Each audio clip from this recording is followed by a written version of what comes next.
Hello, ladies and gentlemen. Welcome to FKA The Pod. That's right. I'm your host, Reed, and I'm joined by Seth and Trent. How's it going? What's up? Good. It's going Hello. good. Thanks for Good. asking. Good. That's how we're always feeling. You guys got any drinks to drink? You know, get the rigmarole roll out I the way at the do, yeah. beginning. Business, as some would say.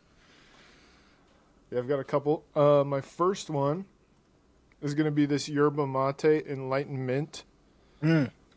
Classic. How many sugars I in that drink bad this shit boy? all the time. Do How what? many sugars in that bad boy? Sugars? 28 sugars. 28 There's sugars. 28 sugars in this. But it's also got... How many caffeines in it? Is it stronger I'm looking for, or man. weaker than a Panera lemonade? Mm. How many of those can you drink? How many of those could you take before dying? Or would you get diabetes first? Dude, I don't know. It doesn't show the caffeine in it. What the hell? Oh, 150 caffeines. That's a lot. That's like 1.5 coffees. Yeah, it's Well, nice. he's got to get amped for the two. pod. Yeah, 2 to 1.5, depending on what kind of coffee you drink. Well, I got a Sunkist zero sugar. Yeah, Tradition. and then also, besides my yerba mate, I got this giant-ass Coors Banquet. They're both yellow though. The Yeah. size of my head without the Wow. That's sick. So you got an upper and a downer. hat. There we go. Yeah, you're not supposed to mix right. those. I've got a Coors Light Silver Bullet in the slightly taller and skinnier can than a normal can. I put this in the refrigerator, I don't know, like 6 hours ago or something, but the mountains are not very blue still. Yeah, So- I've been dealing with the situation like that are like half or like I don't know, like 60% of the refrigerator is just like not as cold as the bottom part. Yeah. Got a guy coming in to check it out, but it's like, man, my milk is coldish, and, Yeah. you know, but my that deli meat's freezing. They're cold. Oh, They're cold. Like okay. my cheese and everything, that's super cold. That's You good. know? Getting a little mixed out there. I forgot. I also have a couple shotties with me. Oh, nice. You know, got a Yeah, couple that's right. a couple shotties. Yeah, yeah. And I also have the Rhinestone Memorial Fireball Cinnamon Whiskey Shot. But while Nice, we're man. talking about, so I'm going to take that in just a second. While we're talking, I guess, kind of about refrigeration technology, I want to ask, like, what's your guys' stance? This is kind of related Pro fridge. on. What if the fridge had nuclear weapons? I'm just What kidding. what if your fridge is running? You better go get it. Better go catch it. What's your guys' stance on expiration dates? And Oh, you, they're real, and I follow them. how real? If it says it's going bad tomorrow, I might not even have it sometimes. Oh wow. Okay. But like, let's See, get. Yeah, go ahead. If it's the day of or the day after and it passes the whiff test, you know, and the sip test, then it's fine. If it's doesn't pass that, then of course it's going out or it's Okay. bad, you know. Week late, garbage. Do you have Yeah. different categories for different types of food? Yeah, no, I'm pretty strict on the milk ones. Like if it's milk, I'm not. Interesting, man. And sometimes milk goes bad before that. What if it's Yeah. like a Ritz cracker, right? Can that Oh. can that actually expire? No, it'll just taste like shit. Like that one, that's good forever. It'll taste like ass. Like it'll taste like shit, or just be crumbs. Yeah, so I guess I've run into a couple expired things recently, and I haven't known what to do, and I think that that's a good thing to ask, but because I think that there might be differences between like it going bad and then just like a best buy date. Is that just like it's not going to taste good, but it's not going to poison you? They But are at some different. point it It starts means to wait until this date, and it will be its best.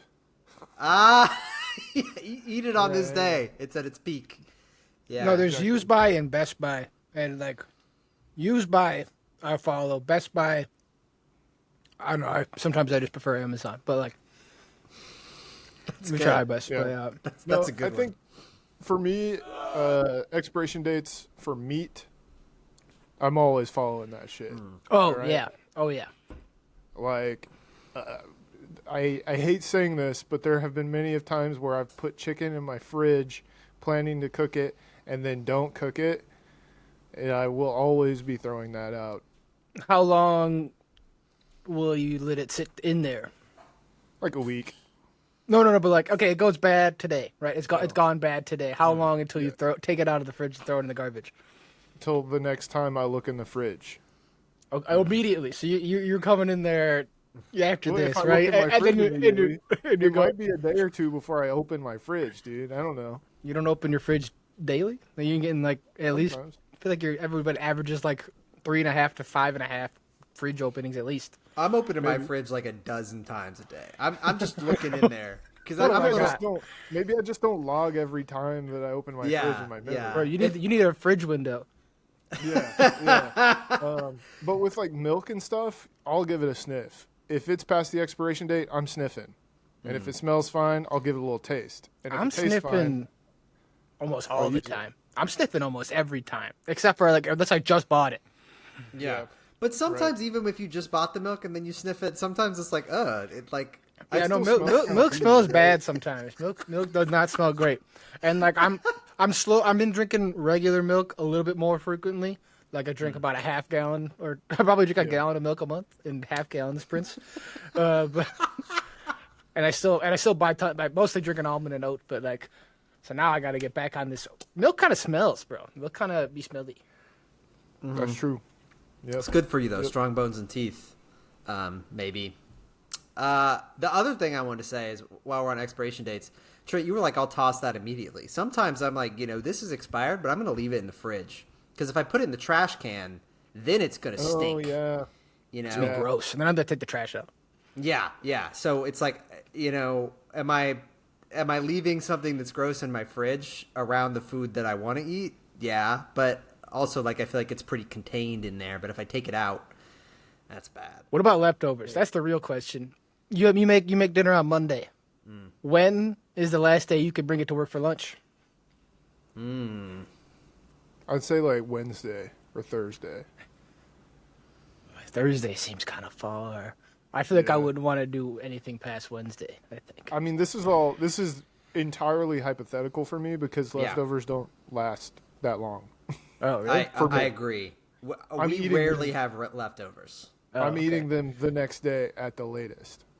I'm probably, my girlfriend Jill, she does most of the cooking, and she's much smaller and has a smaller appetite than I do. So a lot of times she'll cook something and she'll have like a quarter of it, and then she's like, "Oh, we'll definitely have leftovers, and I'll eat the other 3/4 of it." Okay, so she'll. And then it's all so gone. you guys average out to 2 people, but you're like 1.5 Yeah, exactly. when it comes to the portions on there. Okay.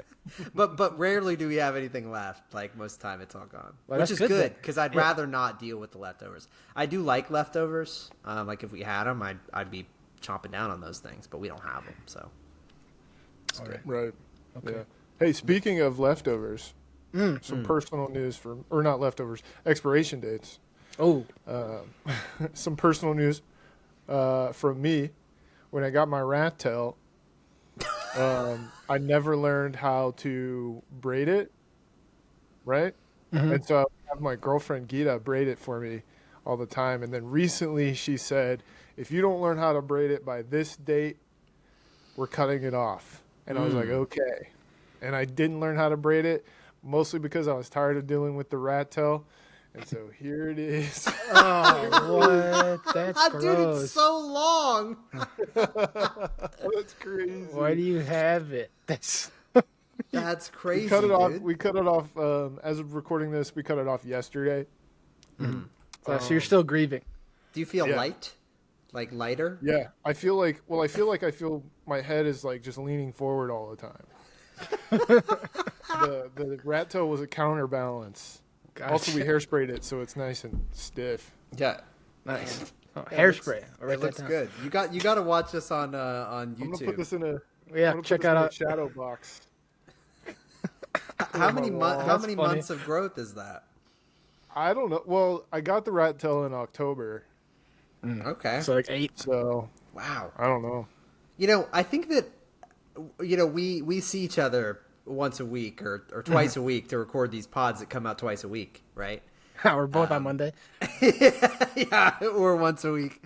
But I only ever see the front of you from the front. So I think whenever you brought up the rat tail, it was like a reminder that you had a rat tail. Yeah, I forgot he had one. Yeah, Otherwise, right. I didn't remember. It's my dirty little secret. But now it's not there anymore. You guys don't have to worry. Who has to know? Who? Yeah. Yeah, that's funny. Well, that's anyways, that was me saying my rat tail expired. that's a big update to your life. Yeah, man. Yeah, Oh, I have an update to my life. I had a birthday last week. Happy birthday. that's right. Thank Yeah. you. Thanks. Happy belated, man. Yep. So I've got yeah. you. Actually, I've got you a gift. I have to send it to you. Oh wow. Oh, I also have a gift that I have to send to you. Well, thanks guys. It just worked out. I was like, I think Seth's birthday is coming up. I'm going to get him something. And then I just forgot to send it. So, yeah. It's in the mail. It's basically it's already. Yeah. By the time this pod is released, maybe I will have even received it. So that's my life update, and as my brother got me, my brother moved to Montana, I guess. That's not really my life update. We but talked we talked about that briefly. Yeah. So I guess those are, Anyway, my brother, the reason I brought him up, he got me for my birthday the new, I say new, that's in air quotes for sure, Hogwarts Legacy game, which was released, I guess, backwards for the Switch 1. This is probably like the last new game that was ever released on the Switch 1. So I've been playing that, and it's good. It's actually quite good. But I wanted to mention Harry Potter's been in the news recently because they're making that HBO show. Mm-hmm. Oh, HBO Max. HBO, yes, or maybe just Max. Or no, it's HBO Max now. Again. Okay. The new Coke. I just wanted to, I don't know, J.K. Rowling obviously has made a lot of money off of Harry Potter. She also has a bunch of opinions and is involved with wrong stuff. Ones. Yeah, she's a turf. She would hate this game. So Trent, you've played this game, right? Yeah. Yeah. In this game, excellent. There's a trans character. There is, there's the existence of wizard schools in Africa and in Asia, which I don't actually. Well, I guess her naming of characters in regular Harry Potter might indicate some racial biases to her. Cho-Chang. Not that this game is Seamus Finnegan. Not that I think this game is particularly woke, but just when you meet the trans character, I've only met one. There might be more than one. You're like, whoa! In my wizarding world, You talking about was her wizard? in J.K. Rowling's wizarding world? Yeah, was her wizard the leader of the men's Quidditch team? Wait, what? Yeah, the was her wizard. That's her. That's this person's name in the shitty joke because she's bad. Keep it rolling. On to the next. Yeah, one. we're keeping it rolling. But anyway, the game's cool. I'm enjoying it. That was just a little side note what I wanted to bring up while Harry Potter was hot in the news. Pretty sure there's a little Easter egg in one of the areas of Hogwarts. There's a big portrait of a witch being burned at the stake. And she has red hair, and it's been rumored that references Rowling herself. But her hair's not red though. I thought it was. No. Well, it looks like her somehow is the. Oh really? idea. Okay. Yeah. Yeah. Well, It's been a while since I played there are it, so. there are a billion paintings in the school. Every painting has a little description. You do a little spell. You cast Revelio. And then it's you get an experience point or whatever, and it tells you a little blurb about it. So there's a lot of opportunity to do that kind of stuff. I don't think I found that particular one, but You're working on it. I'm working on it. You're having a good time. I'm level 20 or whatever. Okay. And I'm a Slytherin. I really just want to cast the evil spells, but I'm not to cast. You can see them. When you go into the menu, it's equip this spell, and it's at the bottom, your Avada Kedavra thing. And it's I want to get that one so bad. That's really all I want to do. You just want to kill people. Yeah. Kill people in the I want to kill You people. want to be a school shooter? I don't want to kill the Hogwarts people. I want to kill everybody else. Like a troll. You want to one shot a troll. You're trying to body Hogsmeade. I'm actually the hero of Hogsmeade. Please, I saved Hogsmeade from a troll. But yeah. I would like to Crucio and Imperio some people, but I haven't yet figured that out. But I think I'm on the path to do it because I recently was talking to a Slytherin guy, and he was like, "Oh, the dark arts," and then I had the option of saying like "dark arts, no way," or "dark arts, sounds kind of interesting." So we'll see. I'll keep you updated on my turn Yeah, here. they got the option. Yeah, I'm interested, but nonchalantly. You know, I don't. Yeah, I don't I had to be, I had to be cool about it. I did not seem too interested, or else he'd think I was lame and not want to teach me the spell. Yeah, think of a so. poser, a dark arts poser. Right, but if you're too interested, he's like, "Whoa, dude, I'm gonna report you to The Aurors. whatever." We're gonna get the whatever ministry Dumbledore involved. Yeah, we're gonna get that lion dude on your Yeah, ass. yeah. So I'm walking the line there to figure out how to do the evil spells. So Yeah. keep you updated there. Well, You get too into it, and he's like, "Dude, maybe I shouldn't show up to potions class next week." Oh. Ah, man, that's funny. yeah, you stay at home during forestry or stay in your dorm room doing dream practice. Don't go to divination. Well, from one cinematic franchise in the form of a game, I guess, to a cinematic franchise in the form of a film. I saw a movie this past weekend. Shocker! I hardly ever do that, right? Well, I had another episode of the VHS segment. I went and saw the new Wes Anderson movie, The Nice. Phoenician Scheme. Okay. I liked it. I don't think it's a good movie. It's better than Megalopolis.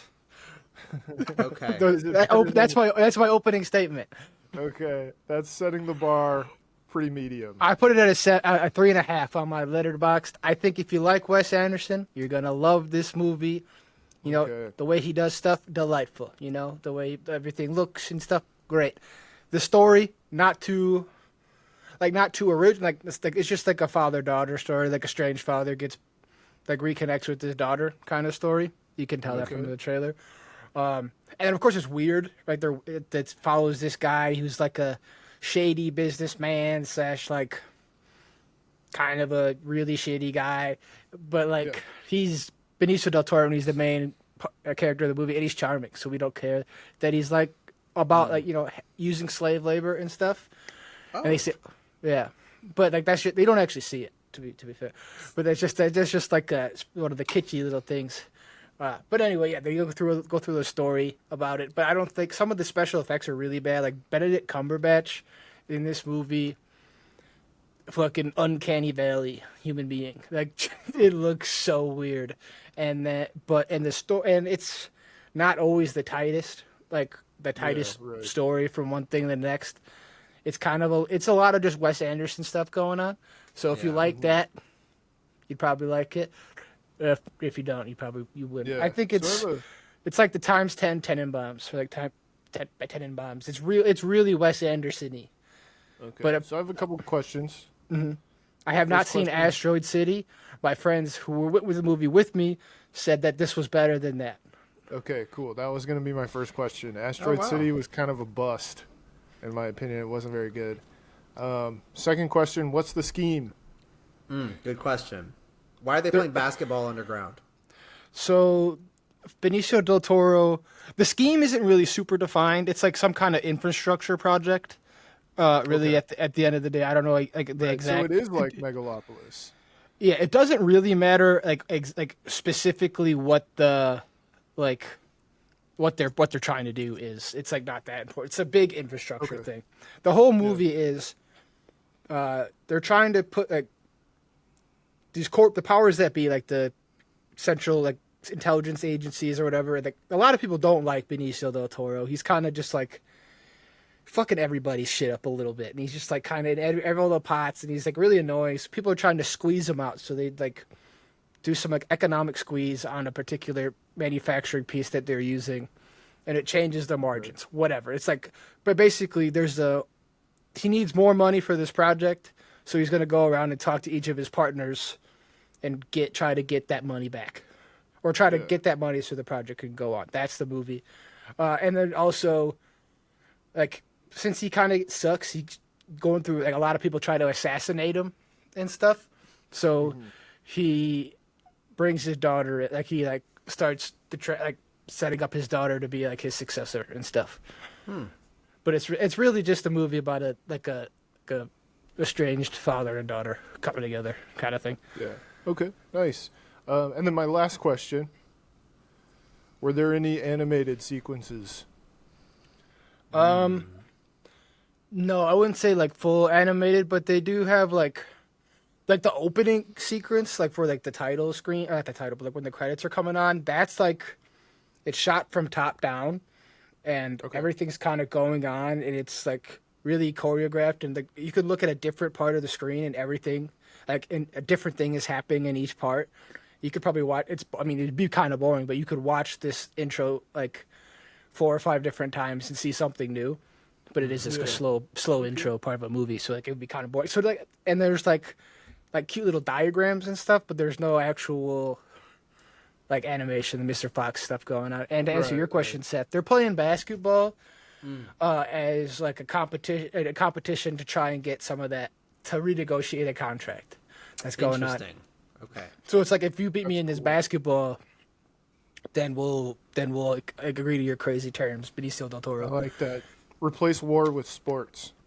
Yeah, these guys are crazy. Tom Hanks and Bryan Cranston are just like super into basketball. Wait. Tom Hanks and Bryan Cranston are also in this film.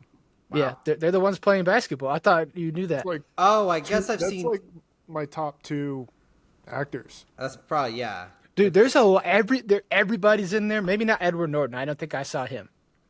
Okay. But like a lot of them are there. No Gwen, none of the Wilsons. But like some of them, Michael Cera is all over. Wes All Anderson debut, right? yeah, he's all over this movie. Bill Murray's God. Oh, you mean God? That's cool, dude. Wow. That's cool. He's Well, yeah, been in so many. He's been in so many Wes Anderson movies. He's like, okay, fine, you can finally play God.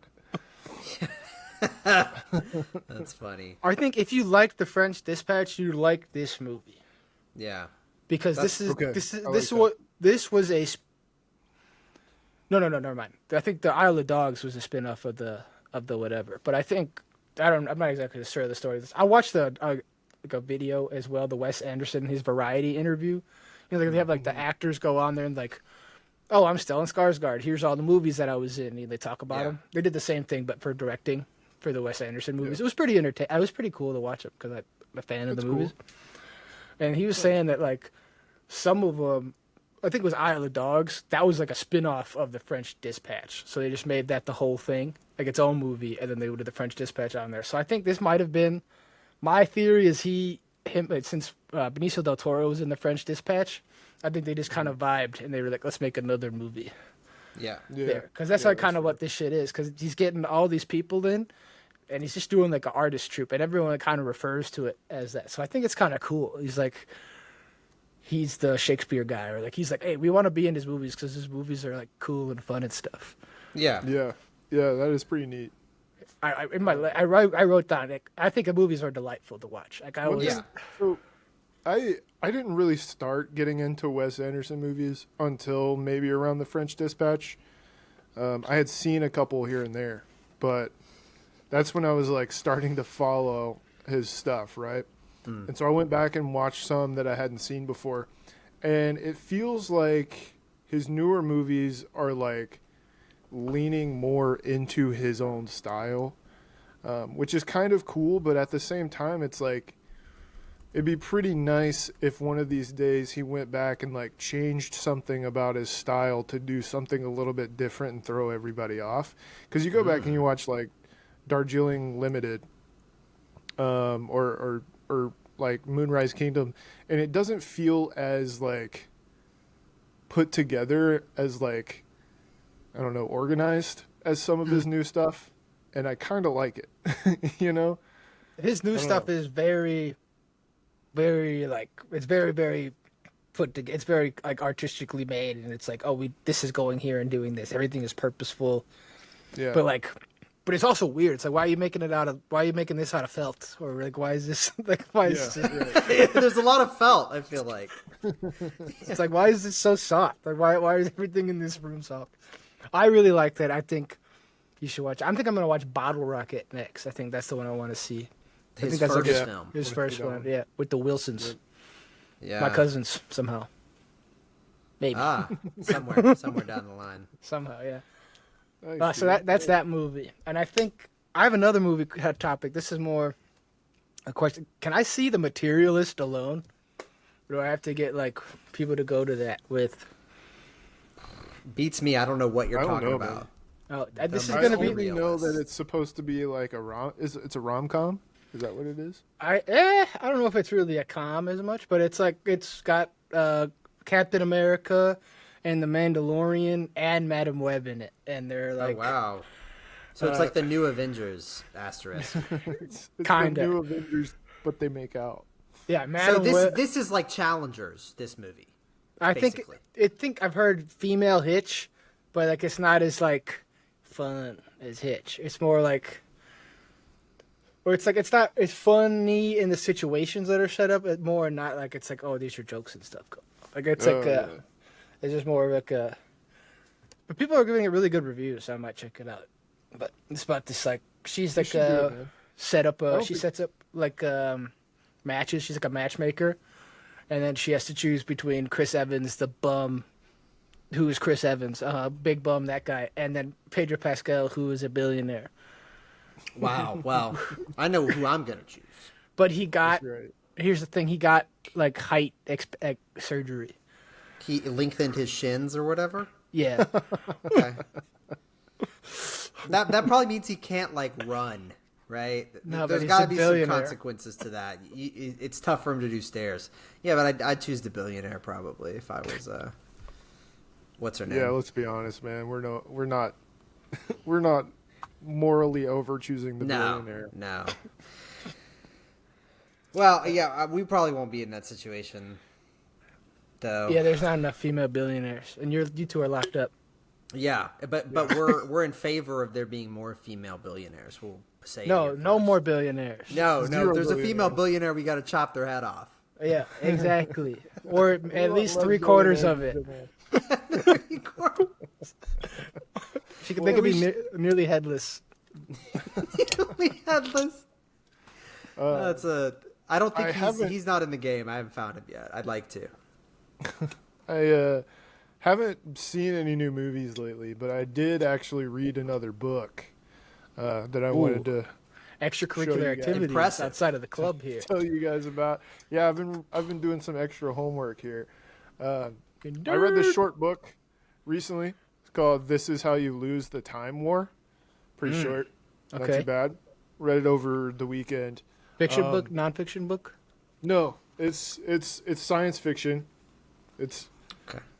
pretty like minimal words per page and everything, about right under 200 pages. But it's about these two like time traveling people who work for different, I don't know what you call them, TBA. society, right? They work for these two different societies at the end of time.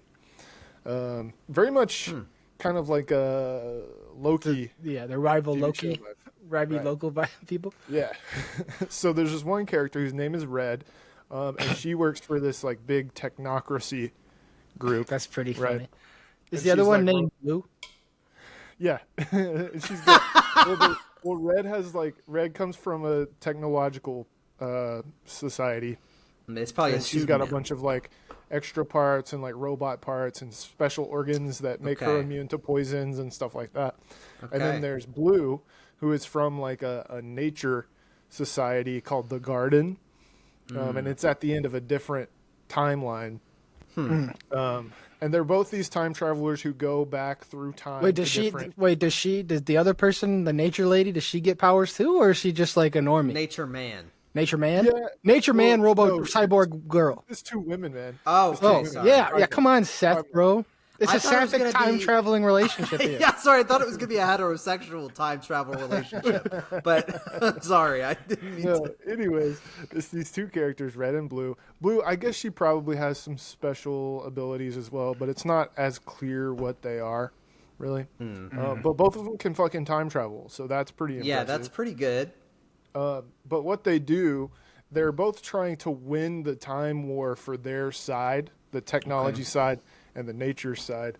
And how they do that is like going back through time and like changing events that lead to either like the ruining of some timelines that lead to the other society, or change events to make new timelines that lead to their side winning, right? I see. But anyways, So through these time traveling, like changing of events and stuff, red and blue start like sending letters to each other in different weird ways, like through like, I don't know, through like plant seeds that say like, hey, eat this plant seed and you'll receive my message, and like all kinds of weird stuff. But anyways, they first start receiving these letters from each other, and they're like joking around with each other, being like, oh, I'm gonna win, like you thought this was gonna be poison, haha, joke's on you, sort of vibe. And then eventually it turns into like a romantic relationship, right? And they're telling each other like, I wish I was with you, I wish I could do these things. What's stopping them from just like meeting up? See your robo meeting up butt. at this, they just meet up at the same time. Yeah, Your nature bod. So the thing is, both of them, the societies they work for, like basically track all of their movements and like can like read their thoughts and stuff sometimes. Whoa. And so they can't meet up in person, and even when they're like thinking about each other, they have to think about each other in like a sort of coded way and stuff. But they end up like falling in love with each other through these letters, and then Red's society finds out that she's been in contact with Blue, and Red's society is like, hey, we think Blue is playing you so that she can win the time war. So what we're going to do is we're going to send her a letter that's poisoned. And obviously Red can't say anything about it, or her society will like kill her and stuff. And so it kind of gets into that. It starts being a little bit like Romeo and Juliet-y at the end. And then there's a twist at the end as well that is pretty interesting. It's good. It's really good, man. It's written kind of strange. It's written by two authors. We've got Amal El Motar right there. Oh, that's the blue. Max Gladstone at the bottom there. And I think maybe, I don't know, I haven't really looked into how they wrote this, but I feel like maybe one of them kind of took the perspective of Red and the other took the perspective of Blue, because the chapters are kind of alternating between each one's perspective, and there's also obviously the long letters to each other. But it's really cool. It's very poetic, I guess, but it's good. Solid. Science fiction. I can read the back of the book to you really quickly if you want.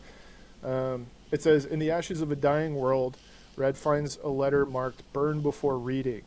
So begins an unlikely correspondence between two rival agents in a war that stretches through the vast reaches of time and space.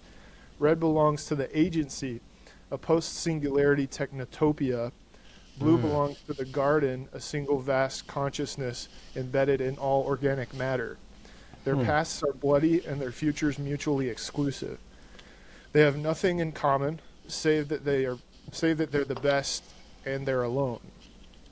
Now what begun as a battlefield boast grows into a dangerous game, one both Red and Blue are determined to win, because winning's what you do in a war, isn't it? A tour de force collaboration of two powerhouse writers that spans the whole of time and space. So it's pretty cool. There's a scene where Red goes back to like dinosaurs, which is kind of cool. There's a lot of stuff in like, I don't know, the Bronze Age London area. There's some Genghis Khan action a little bit. Oh wow, it's cool. Yeah, that is interesting. I think I would be on team. And I'm sure they both have bad things to them. I feel like me sharing a consciousness with everybody kind of freaks me out a little bit. Pass. Yeah, don't want that. I also don't really want to have robo parts that much. Actually, I'm I'm in on a one-way sharing of consciousness. I want to Yeah. tap in, Yeah. but you can't. I want to be able to get it, but you ain't getting in. I want out. I want out. Yeah, Let me you out. can't get in to me, but I can feel it. Yeah, I can tap in. But yeah, having like robo parts also doesn't sound particularly good to me. Yeah, to me, from reading the book, it kind of sounds like The Garden Is better. is a little bit more like hippie vibes, like hippie cult-ish. Sure. And then the technocracies, or the technotopia, whatever, is very much like, yeah, it sounds like a autocrat society or something. They both sound a little too intense for me. Like maybe if we went garden like 2/3 of the way, but not 100% of the way. I feel like that might be good. Yeah, right. But I'm neither red nor blue, so there's that. But That's right. this reminded me a little bit. I saw this on TikTok. This isn't my TikToksic, but I guess I do have a short TikToksic that I could bring up too. We're just talking about time travel and sci-fi and stuff. I saw a video recently of somebody who was, in light of current events, they were comparing the timeline of our history to the timeline of the TV show series Star Trek. Okay, all right. But the timeline of Star Trek prior to the events of the TV show Star Trek.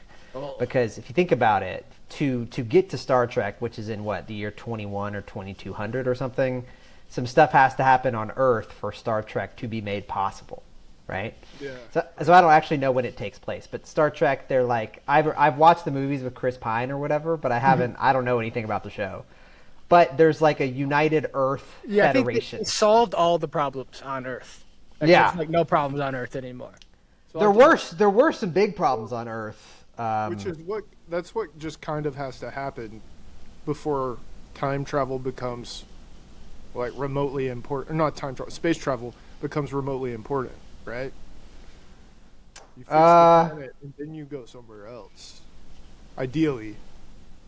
Yeah, probably. It is not as important if your home planet situation isn't so bad, but you probably invest more money the worse Earth gets. Yeah. So 2024, we've missed this timeline here, but a united Ireland is achieved 2024, which I don't think matters all that much for the events that happen afterwards. 2026, next year, World War III begins on Earth. Oh man. So Uh-oh. that's not particularly good. A guy named Colonel Philip Green and a group of eco-terrorists Oh, damn. commit genocide that claimed the lives of 37 million people. Where? I don't know, and I also don't know how it's a war, right? I mean, if you have a group of eco-terrorists, that doesn't sound... 37 million people? Yeah, that's a lot of people. That's going to create a vacuum somewhere. But somewhere there's but going to be a vacuum. 37 million people, at least one war for sure. But if it's World War III, right? We have the world against a group of eco-terrorists? I mean, I'd bet on the world, I think. But that's right. not where the war. Like, that's just like the impetus, and then Right. then you start thinking like, oh, this country's taking this country. and People this start country picking this country, and then sides. Iran's got nuclear weapons. And like, what the fuck's going on? 2032, there's a crewed mission to Mars. 2037, they leave the solar system. 2047, this is important. California sinks underwater. You're saying 5 years after we go to Mars, we also leave the solar system? Well, not all of us. We have missions that And California sinks into the ocean. Yeah, people live on Earth still in Star Trek today. But yeah, Right. this is just like they're doing stuff. I don't know who is doing stuff particularly. But World War III is still happening. World War III doesn't end until 2053. The death total has reached 600 million, which is pretty bad. And Yep. let's see. Then Star Trek eventually takes place 2151. So anyway, if Star Trek is to be believed, we got World War III next year. California's got another 20 years before it sinks underwater, and we will be living in the Star Trek Enterprise world in about 126 years. Damn. And a fifth of that time between now and then is going to be War. during World War III. Right, yeah. It was like 15 years, World War III, and 600 million people died. That's so. really long. That's like 300, 400% longer than the last world wars have been. Yeah, and you would think that the death toll might be higher, too. 600 million, like, it's a lot of people. That's like twice the amount of people that live in the U.S., but, like, that's like, what? Like a Less than almost- 10% of the Earth?